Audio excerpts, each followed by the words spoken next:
രാജാവിനെ ക്രൂരമായി വിമർശിക്കുന്നവർ കരുതണ രാജകോപത്തെ.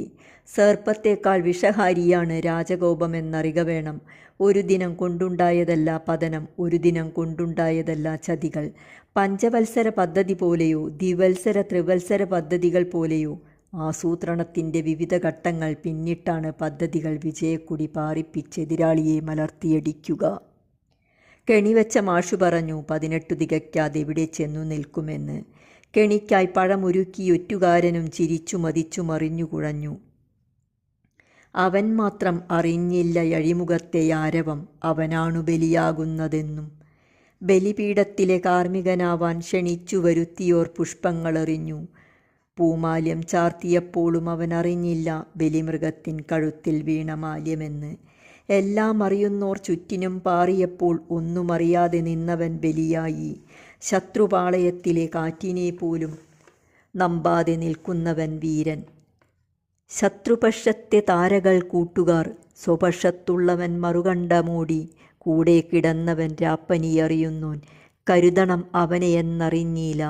പഞ്ചവത്സര പദ്ധതിയൊരുക്കിയോർക്കായവനൊരുക്കി നൽകി ചതിതൻ്റെ വൽമുഖങ്ങൾ.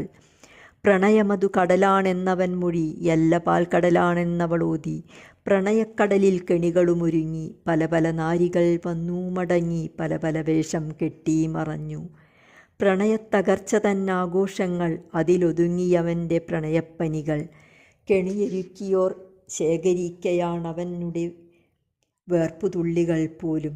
കെണിവെച്ചവർ ആർത്തു ചിരിക്കുമ്പോഴും പ്രണയക്കെണിയിലകപ്പെട്ടോൻ അറിഞ്ഞില്ല കെണിയായിരുന്നതെന്നു മാത്രം. അതിജീവിതൻ്റെ ജീവിതം പാഠമാണ്. ശത്രുപാളയത്തിൽ കൂട്ടുകാരരുത്, സ്വപാളയത്തിൽ ഒറ്റുകാരുണ്ടാവാം. മറുകണ്ഠം ചാടിയ ഒറ്റുകാരാവാം അന്തകരായി അവതരിച്ചാടിടുന്നതും. സ്വർണം മൂലമുണ്ടായ പരിക്ക് തീർക്കാൻ നാരിയെ തന്നെ കരുവാക്കി രാജാവും. പത്നിയല്ലാത്ത നാരിമാരൊക്കെയോ മമ്മമാരെന്നു കരുതിടേണം. ആപത്തുകാലത്തു തുണയ്ക്കുകില്ല ആത്മമിത്രങ്ങളും, പദവിയും സ്ഥാനമാനങ്ങളുമൊന്നുമേ. കെണിയിൽ പഴത്തുണ്ടായവൾക്കുണ്ടോ നേട്ടം, ഇല്ലവൾ വെറും പഴത്തുണ്ടുമാത്രം. 2 നാൾ കഴിഞ്ഞാൽ ചീഞ്ഞാമണത്തിനാൽ ആളുകളോടിയകന്നുമാറും വെറും നാറിപ്പുഴുത്ത പഴത്തുണ്ടുമാത്രം. ഒറ്റുകാർ നേടുന്നു കോണികൾ കേറുന്നു, ഒറ്റിക്കൊടുക്കുമവനെന്തിനേയും.